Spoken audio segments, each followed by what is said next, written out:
Thank you for joining the Nonprofit Learning Lab for today's workshop. If you have any questions along the way for our presenter, you can type them into the GoToWebinar chat box, likely found on the right-hand side of your screen. If you have any tech questions, you can type them there as well. Without further ado, I will now hand it over to you, Emily. Thank you, Ren. Hello, everybody, and thanks for joining me for turning impact into investment. We're going to talk today about how you can storytell with your organization to drive funding. So let me get into it. So I just want to introduce myself. My name is Emily Taylor, I'm principal of teenyBig, and I help nonprofits get clarity, consistency, and confidence on their impact so that they can share it with others, and really help grow their organization through next level funding and finding new funders to really help them understand their work. I work with a wide variety of organizations, all sectors, but really kind of focusing on that small to medium size that's looking to level up their funding. So today we're going to cover a few of the bullet points that were in the presentation description. We're going to talk about the common pitfalls nonprofits face when they tell their impact stories. We'll envision what's possible when you do have a story that's clear, consistent, and measurable. We'll reflect on your own organization's storytelling with a bit of a self-guided assessment. But you'll also have a takeaway that you can use to think about this after this presentation. And we'll also talk about how to combine data and narrative for a more compelling case and leave with some practical steps to strengthen your org's story. So I want to start with a statistic that you've probably heard a lot with storytelling, but stories are remembered up to 22 times more than facts alone. But stories only show the depth of your work. When you talk about one individual story within your mission, it really only shows a few individuals or however many you're sharing. But larger funders also want to know the breadth of their work. How do they know that this is happening across your organization? And that's the struggle when you're a growing nonprofit. When you have new funders, they want proof that your model is working and making an impact. But improving human lives is difficult to measure. And there's also been a recent study that only 28% of nonprofit leaders feel confident in their ability to communicate impact. So if you can see your organization making a difference, but funders don't necessarily see the urgency of your work because maybe your outcomes and impact are long-term. They can take years to really fully measure and understand. Your work might be unique or new, and your impact still needs clarity because you're solving a problem that no one's solved before. Or your impact is nuanced. It might be about changing people's minds, changing the actions people take, which is difficult to measure. So if you're frustrated with any of those things, you're definitely in the right place. So I'm going to do a quick poll of how confident you are in your ability to communicate your organization's impact to funders. So Ren, if you could pull up that poll.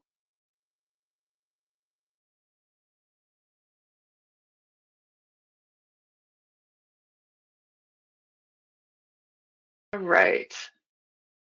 Give you a few seconds to fill that out.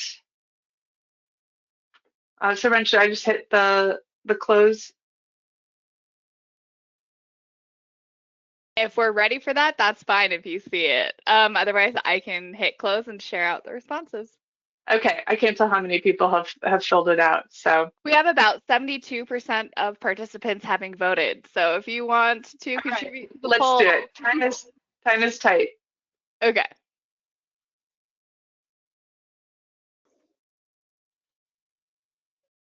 Did that show up? I'm showing the responses. If you can't see it, I will go ahead and read them out. So we have 4% of people polling at 1, 15% at 2, 55% at 3, 24% at 4, and 3% at 5. Excellent. Well, that's pretty good. So I'm glad you guys really feel good about that, and we'll see if we can level up to some more 5s. So let me just share an example. An organization I work with called The Jar is a small nonprofit, under $1 million, with a vision to reduce segregation in Boston through the power of the arts. And they really saw this connection of equity, relationships, and art in their work to help achieve that vision. And what they would do is they bring together groups of diverse people. So people are supposed to come to these art events and bring people not like them, maybe that don't look like them, that don't have the same religion as them, don't have the same relationships as them, and bring them all together in the room. They experience a piece of art, and then they facilitate discussions to really help connect people and have deep conversations with people not like them. And I was lucky enough to, as part of this project, to attend one of these events, and they were really powerful. The room was filled with residents from every corner of the city, and people walked away changed. But funders wanted to know their impact, what's actually happening in these rooms. But they were a little stuck. They were tackling these big issues of segregation, loneliness, division, and they kept calling themselves experimental, but they really needed to clarify what that meant, what they were doing in order to really convince these larger funders that they were ready. They had great video stories, but it wasn't enough to prove their model was working beyond a few individuals. They also had theories about the impact they were making. They just didn't have the evidence. So it gets tricky because how do you measure connection and relationship building? They had these testimonials, but they didn't represent everybody. They also were tackling topics like reducing segregation that also has a lot of other effects that were happening around the city that they didn't have control of. Their mission also could mean different things to different people when they're talking about reducing segregation. It wasn't super clear about what that meant. But despite this difficulty, there weren't any other organizations bringing people together in this specific way, and they could really see something happening. Something was changing in a way that was helpful to their mission. And this is where I really want to tell organizations that you need to start asking yourselves, how do your constituents see the change you're making? Even if you're doing something in with the environment that seems to not affect people, there are still people that see that change. And so what's that change that you're making? How big is that change you're making within, how important is it to those people? How widespread is the change you're making? How many people are really being affected in this way? And how might a funder help increase this change? And so to really answer these questions, you need to listen. And so my second poll here is, how often are you listening or gathering feedback about your organization's impact from your constituents within a year? So looking at none, one time a year, two times, three, four, or more. I don't know how often you're listening to the people that you serve or the people that are affected by your mission, and really gathering that feedback. So Ren, I'm gonna let me know when that's around a similar similar polling from last time. Yep, we're at 58%. So again, All right. participants, if you would like to contribute to the poll, please do so. We'll keep it open for a couple more seconds.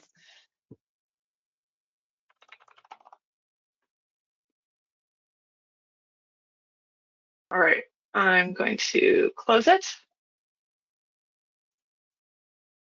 Cool. So we have 18% with none, 33% with one, 25% with two, 10% with three, and 14% with 4+. Excellent. So it's good to see a lot of you are doing this. So let's talk a little bit about, show an example of how I do this work and how you can use that listening to really tell your stories. So I would say if you see your work making an impact, you know that you have an impact story. You just need to learn how to tell it. And so focusing on that constituent-centered impact is where I started with this project. We gathered stories of impact from constituents, the people that were attending these events, then developed mission-aligned constituent-centered impact language. That might sound like a lot of word jumble, but really it really is how do we define that impact from in the language of the people that we're serving? And that allowed us to measure the impact in a way that made sense to them, that explained impacts in a way that they could identify as we were gathering that data through surveys and focus groups. And then we're able to share this information with funders, combining the stories and the numbers. So just an example, one of the attendees um, had lived in the city for a while and just saw a lot of the segregation and um, just had difficulty meeting other people from different parts of the city. And she said, if I hear somebody that says something and I'm like, I totally don't agree with that. Instead of getting angry, I just ask them a question like, tell me more about that. I want to know. And I think that part has come from the jar for sure. So this is a direct quote from a participant who attributes this change to the organization. And then we're able to go and measure that with a wider group of people to the point that 81% felt that their experiences with the jar helped them be more open-minded when interacting with people who are not like them, as a 5 or more on a scale of 1 to 10, which is huge. This is a really large percentage of people seeing their lives changed because of this work. So this gave them the opportunity to show the impact they were making and tell the story of how it supports their mission. And the benefits were, when they started, they couldn't clearly articulate their impact. They had narratives based on theoretical ideas that they thought how people were changing. And they also shifted their story depending on the funder. Now they're able to share their impacts based on real change. They're backed by stories participants shared to an objective viewer. They stay true to their mission no matter who they're seeking funding from. And some of the really cool benefits of this project is they were actually awarded 2 grants from the same funder because they knew their impacts, and their impacts fit into 2 categories that the funder had. And they were also recently awarded a $750,000 grant from the Mellon Foundation, almost doubling their annual funds. So I'm going to get into some of the pitfalls nonprofits face when telling the story of their impact to funders. And as I read through these, think about your own organization, because I'm going to ask you which one feels like the one that your organization struggles with the most. So sometimes there's pressure to prove the wrong impact. Sometimes, funders, there's expectations funders have, such as improving high school graduation rates when you serve young children, and you can't really necessarily claim that impact when it's part of so many factors in those kids' lives and might be super long term and not something you are actually allowed to measure to stay connected with those kids over time. So if you feel that pressure to prove an impact that you really can't attribute to your organization, this creates a disconnect between your work on the ground and the story that you're telling. There can also be complex work oversimplified. So if you're solving layered problems like poverty, housing insecurity, inequity, but there's pressure to distill it into funder-friendly sound bites, it can lead to funders not necessarily understanding the complexity of their work. If they're not in it, they might not really deeply understand the problems that your organization is facing. There's also pressure to prove, oh, sorry, hold on, I went the wrong way there. There's no standardized story across your organization. So maybe each person within your organization has a personal connection to your mission. And so your staff, your board members, your volunteers might tell different stories of your impact. And without a unified narrative, you could lose that consistency and credibility, which builds trust with funders. Another area might be data without context. So if you have a lot of action-oriented numbers, such as people served, meals delivered, workshops held, but you don't really know what has changed behind those numbers, funders can't see that impact. What's that context there? And lastly is reactive storytelling. If you wait till you need funding to piece your story together, you might be building different stories for different funders. Your stories might be incomplete and rushed and not really, you don't have that confidence behind them. So that will bring up this next poll is, which pitfall do you see your organization most facing?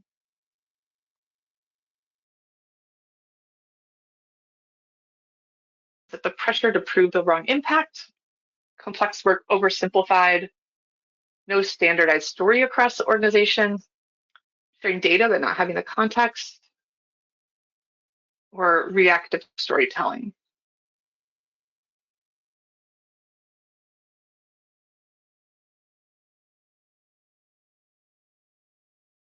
All right, how are we doing, Ren? I was just about to come off mute. So we're at 54%, 56% of people having voted. So again, participants, please, you'll have a couple more seconds to participate in this poll. I know this one's a little more complicated, but you'll have in the workbook you'll have afterwards, you'll be able to think through these a little more. All right, I'm going to close it up. Okay. So we have 3% of people at pressure to prove the wrong impact, 30% of people at complex work / oversimplified, 31% at no standardized story across the organization, 18% at data without context, and 19% at reactive storytelling. Excellent. Yeah, I mean, work can get so complicated. I love that the complex work oversimplified is really important because, well, and I'll share an example towards the end, but when your work, when you're so into your work and understand the challenges you face inside and out, it can be so hard to get that across to someone who has not been as embedded in your mission. Okay, so when it clicks, this means when you do have that clear, consistent story, it really helps drive funding because your impact's instantly clear. No matter who's listening, your story quickly communicates the difference you make and why it matters. It also helps that everyone shares that same story. From board members to the frontline staff, your team speaks with one voice, and this consistency builds credibility. And when your data and stories work together, your numbers back up your narrative brings your numbers to life, and this really makes your case both feel like an investment, but also memorable. And I also see this time and time again, when you're clear in your impact, your confidence shows. It shows in your tone, your body language, your materials, and funders pick up on that confidence. It really helps them build trust and invest in you. So when these things come together, it builds your capacity by letting your team and board members do more when it comes to fundraising. It's not just the fundraising team alone. It's really everybody that sees that impact and can express it anywhere they are. So I'm going to go through this self-assessment. Again, this will be in the worksheet that you can download, but I wanted to take a look through your own organization and see what you're doing well, or maybe might need work. So there's five areas I'm going to talk about here. The first is, am I bringing the full context of our work to funders? So this is, are you telling the whole story of the challenge you work on? And this goes back to that complex work oversimplified. Are there important details that others might not know? Something that's in a historical or systemic context, important data that might help someone understand the challenge, or current issues that are facing the community you serve that speak to the urgency of funding your work. So there's one example. I was working with an organization that was raising money for a building for women in domestic violence. And they were leaving out that if they had this building, they could help women within 1 hour of a call that they got about a domestic violence situation versus days, which was currently taking them because they had to get a hotel room and put some things in place before they can get that person out of that situation. And that's the difference of saving a life. It's an important detail that you can't assume someone might understand or know just by talking about it. The second one is, does our approach sound like everybody else's? And this is really important as you try to gain funding where there's some competition for it. There might be reading a lot of different proposals or have a lot of people calling them, asking for funding. So what is unique about your approach, process, or experience that makes your organization the best equipped for what you do? So just for an example, an organization that I worked with was was providing education to children, but there were a lot of organizations doing somewhat similar work. But their staff particularly had unique experience in supporting wraparound services for minority language learners. So by really highlighting the skill set along with the context of the need for the skill set in the community, it really left them the opportunity to be more memorable and focused with funders. Are we showing our work in action? This is actually where I find organizations doing the best, sharing, bringing people into the room. Are there examples, photos, quotes that can show what you're doing in action and, start to feel the difference your organization makes without really fully explaining all your programming. And in this one, I don't really have an example, but I always like to call out that, there's a lot of times you can't share photos because of safety and ethics, but being able to show the work that you're doing, maybe some prep work that goes into planning an event or preparing for a class, volunteers delivering to those in need, anything you can do that help people see what's happening. Number 4 is, can we clearly state our true impact? So if funders ask what's the impact of your work, can you answer that beyond just outcomes?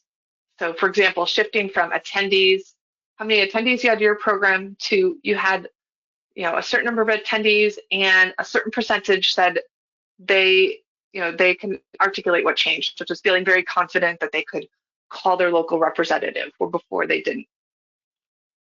And then lastly, are you giving funders an opportunity to be part of the story? Rather than just asking if they can support you, being really clear about what you need. We need $125,000 to offer these impactful programs next year.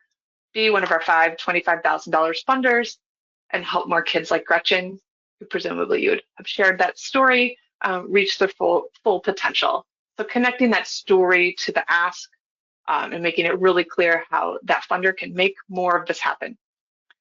So those 5 questions really layer onto the 5 elements that I use for storytelling: context, approach, action, impact, and opportunity. Like I said, the worksheet will have a little bit more about how you can apply that to your work, but I wanted to give you one more example of how to bring some of this to action. So Cobbled Streets is an organization that I recently worked with. They're a smaller organization, just under $1 million, with a mission to bring positive childhood experiences and enriching opportunities to children in foster and kinship. But funders didn't get it. They said, doesn't the state already provide for these kids? They're providing these positive experiences, but it seemed like a nice experience, not necessarily a need. And so we started this project with listening and really asking families, what changes have you seen in the lives of your foster kids based on these programs? How have these programs supported you to continue foster care? And what do people outside of foster care not understand about the challenges you and your kids face? And so we're able to take them through these 5 elements of storytelling and really build a strong story. I don't have time to go into all of it right now, so I just want to share impact, since this talk is about really showing your impact. And for this, it's about building a story and sharing the data behind it. So one of the stories that we heard from listening to people was a story about 2 kids who received bikes through this program. And, a bike might seem like a bike. It's a nice thing to have. But when we talked to this family, these kids had never had anything of their own. They got to have a discussion with their foster family about what kind of bike they wanted. They got to pick it out and choose a color, choose little decorations on it. They then were able to have a conversation with their kids about ownership. These kids had not really had anything of their own. They had to take care of these bikes. They had to lock them up. And so it allowed the family to really have that conversation. And it also allowed them to create memories. The family could now go on bike rides. They could ride bikes with other kids on their block. And so this was the power of what they were doing. And that story really shared that. So we were then able to ask all the people who participate in their programs, do you agree that your children's Cobbled Streets experiences help them bond with your family? And these statistics, I don't or not necessarily standard, but 100% of people agreed with that statement that we surveyed. And this really helps show that this is not just a one-off, that these kind of stories are happening throughout their work.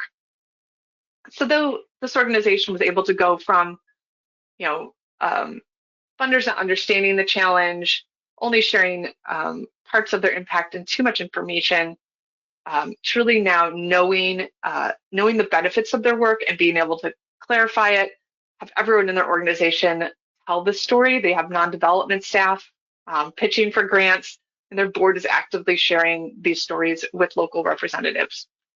So as we wrap up, how can you share the depth and the breadth of your organization's impact to gain that next level funding?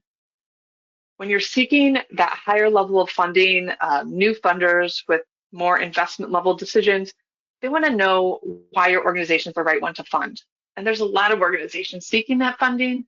They read a lot of proposals, and following the application rules or making cold calls will only get you so far. You need to really stand out.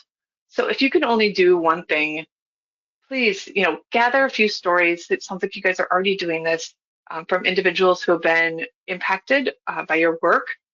Figure out what impacts, big or small, do they have in common, and find one way you could use a survey to start measuring this impact in the next 4 weeks. It doesn't have to be huge. It just needs to start. And I want you to find the power in knowing funders can invest in this impact because you know it's happening. Okay, that's the end of my presentation. We're just going to open it up for a few minutes of any questions that people have.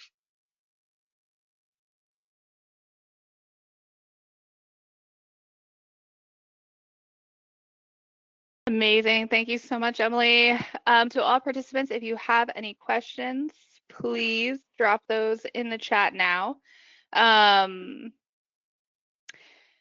Slides will, yes, the two questions that I see so far are slides / this presentation.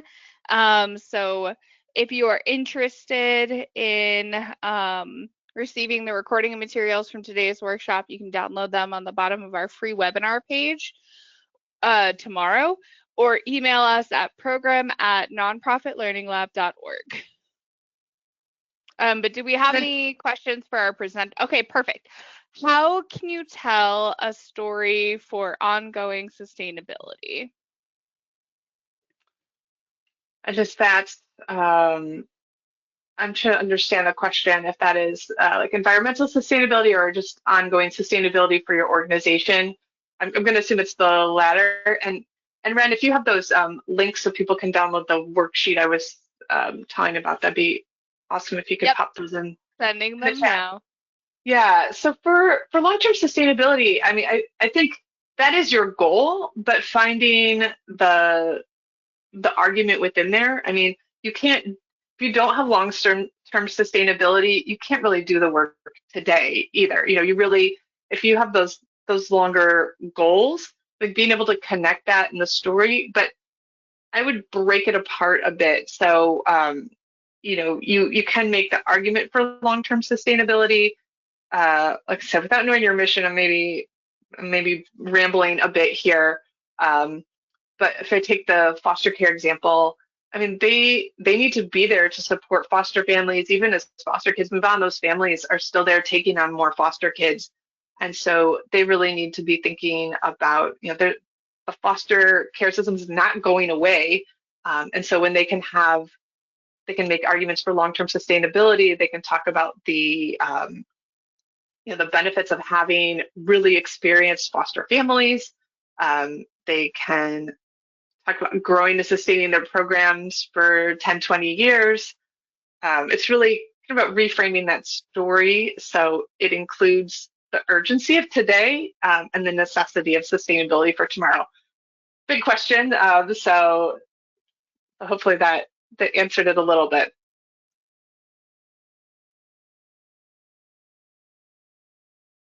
Great. We had a lot of questions come in actually, and we are at time. So I'm going to extend it. If you have the time, we can answer one more. Yeah, that's sure. And by all means, if anyone wants to reach out to me on LinkedIn, I can answer your questions directly there too. Perfect. What's one question you've seen major donors respond exceptionally well to? One that helps them feel like true partners in creating impact. I think the question from that funders would ask a nonprofit, is that how you understand it, Ren? Um, I think it's what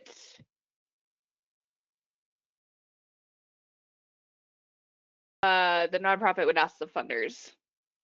Okay. Um, yeah, I think a question a nonprofit would ask a funder. I'm so used to going the other way. But I would say, what change do they want to see happen in the world? I think coming in, I think the argument I'm making is coming in knowing your impact and really being confident in that and really helping a funder understand and invest in the work that you do, even if they're not quite sure what specifically how it fits with their work. So I would ask them, how much do you care about X, Y, or Z, which is the work that you do? Perfect. Awesome. We are at time, so I'm going to go ahead and close us out. Please see those links that Emily was talking about in the chat. So thank you so much, Emily. This workshop has now come to a close. If you're interested in receiving the recording and materials from today's workshop, you can download them on the bottom of our free webinar page or email us at program@nonprofitlearninglab.org. Thank you so much for participating. And again, thank you, Emily, for educating our community. All Thank right. you. Bye, everyone. Bye, everyone.